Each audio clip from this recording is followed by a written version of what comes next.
प्रमोद रेड्डी जी, एक नगर परिषद ने कार्रवाई की थी कुछ साल पहले, मकान तोड़ दिए थे, उसमें कुछ फैसला आया, बताया गया क्या फैसला है और क्या कार्रवाई हुई थी, थोड़ा विस्तार से बताएं।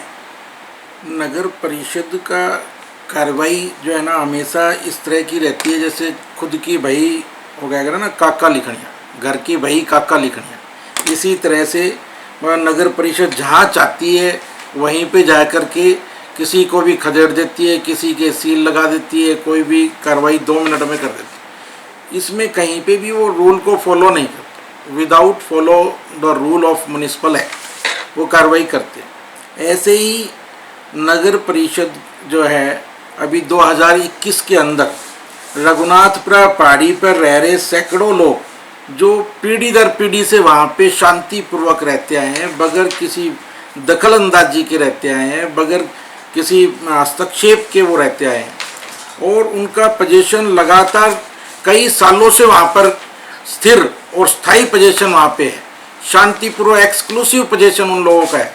उसके बाद भी नगर परिषद ने 2021 में कोशिश की थी कि उनको वहाँ से डिस्पोजेस करें और हमने ऑनरेबल हाई कोर्ट के समक्ष जो है ना कंटेम्प्ट पिटीशन डाली थी, जो आज भी पेंडिंग है, कल की डेट उसमें लगी हुई थी।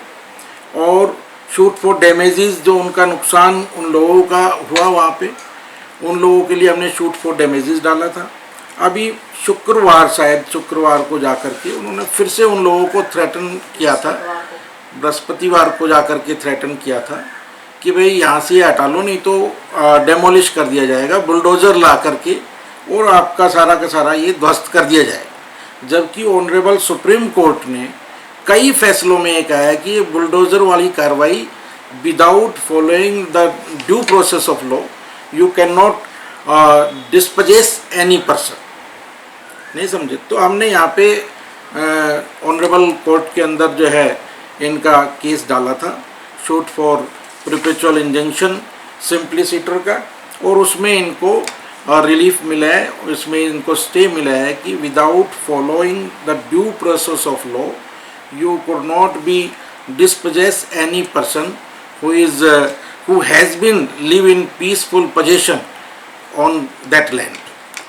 तो नगर परिषद की कई बार कार्रवाई अपन देखते हैं कि किसी को सीज कर देते हैं, किसी चीज़ को कोई कार्रवाई ऐसी कर देते हैं जिससे आम व्यक्ति को बहुत ज़्यादा परेशानी हो जाती है, बहुत सारी दुकानें, बहुत सारे लोगों के मकान को रोक देते हैं, इस तरह की कई एक्टिविटीज़ होती हैं, तो लोग बड़े परेशान हैं। तो उनको आप क्या गाइड करेंगे, क्या उनको करना चाहिए ऐसी परिस्थिति में?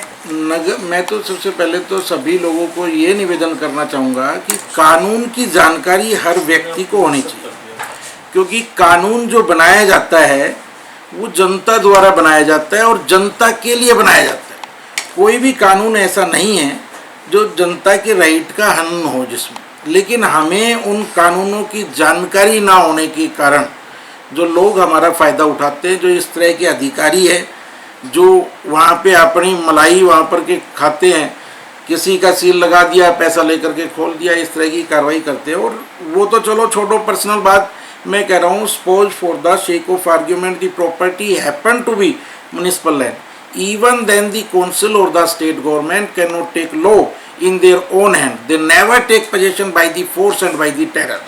मतलब इस तरह से किसी को भी नहीं हटाया जा सकता, एक प्रोसेस है, एडमिनिस्ट्रेशन से भी ऊपर ऑनरेबल कोर्ट्स बैठी है।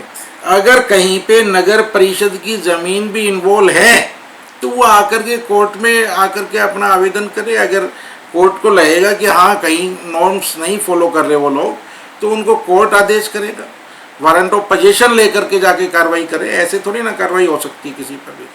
तो मैं तो इसमें यही कहूँगा सभी हमारे शहर के लोगों को कि कानून की जानकारी हर व्यक्ति को होनी चाहिए और कानून का सहारा आदमी को लेना चाहिए। इस तरह से जो ये ठग्गा ठोरी की दुकान चल रही है उसमें हम लोग भी शामिल हैं, क्योंकि हम तुरंत उनको पैसे देने के लिए ऑफर करते हैं, तो वो सोचते हैं कि भाई इस तरह से ही सारी कार्रवाई करना उनके हित में होता है। तो इसलिए जो लोग परेशान जी, जो लोग परेशान चल रहे हैं इन तरह की एक्टिविटीज से, वो लोग डायरेक्ट स्टेप क्या ले सकते हैं, आपसे संपर्क कर सकते हैं? वो लोग आकर के किसी से भी परामर्श ले, हम भी हैं और भी जो भी जिससे परामर्श लेना चाहते हैं। मैं कहता हूँ, कहने का मेरा तात्पर्य है कि भाई आपको ना कानून की जानकारी नहीं है तो आप आकर के किसी भी अपने जो है कानून के जानकार लोगों से कानून की जानकारी ले। क्या आपके हित में कानून है। इस तरह से नगर परिषद का कोई अधिकार किसी को भी डिस्पोजेस करने का नहीं है। तो जो अधिकारी हैं या जो कर्मचारी हैं नगर परिषद के, जो इस तरीके की कार्रवाई करते हैं, कई बार रेड हैंडेड भी हुए हैं, कुछ जी। पकड़े भी गए हैं, तो ये लोग जब इस प्रकार कार्रवाई करते हैं तो कोर्ट के द्वारा इनके ऊपर भी कुछ कार्रवाई हो सकती है। इनको भी कुछ आप कैसा कहना चाहेंगे, मैसेज देना चाहेंगे कि भाई कानून के दायरे में रहकर ही आप काम करिए, वरना आपकी नौकरी को दिक्कत हो सकती है। नगर परिषद के तमाम अधिकारियों से भी मैं डेफिनेटली ये कहना चाहूँगा कि भाई उनको ये चाहिए कि नगर परिषद आम जनता के हितों के लिए ये संस्था एक लोकल गवर्नमेंट बनाई हुई है, ताकि यहाँ पर लोगों के छोटे मोटे जो भी विवाद हैं वो बहुत सौहार्दपूर्ण यहाँ पे निपटाए जा सके, ना कि इसलिए कि लोगों के कार्यों में, लोगों के जो है ना विकास में अड़चन और बाधा नगर परिषद बने। और ऐसा होगा तो वो कहते हैं ना, जब तक कोई नहीं बोलेगा तो कोर्ट भी बगैर किसी के आए कोई कार्रवाई नहीं कर सकती। किसी को आना पड़ेगा, पहल करनी पड़ेगी, और पहल करेंगे तो डेफिनेटली इन अधिकारियों को, जो भी निकम्मे, निकृष्ट और भ्रष्ट अधिकारी इस प्रकार से, खास तौर पे मैं कहता हूँ गरीब लोगों के लिए जो रोड साइड रहे, एकदम हैंड टू माउथ है, जो लंबे टाइम से अपने आशियाने जो उन्होंने पीढ़ी दर पीढ़ी से बसा रखे हैं, ऐसे लोगों के खिलाफ कार्रवाई बिल्कुल भी नहीं कर सकते। किसी भी व्यक्ति जो कानून के खिलाफ जाकर के कार्रवाई करते हैं वो उनको आकर के मिलना चाहिए, और उनको हमारा परामर्श, मैं कहता हूँ कि निःशुल्क है, हमारा कोई दिक्कत ही नहीं किसी प्रकार का, उसके लिए कोई बात नहीं। आपका चैम्बर नंबर क्या है अगर कोई आना चाहे तो?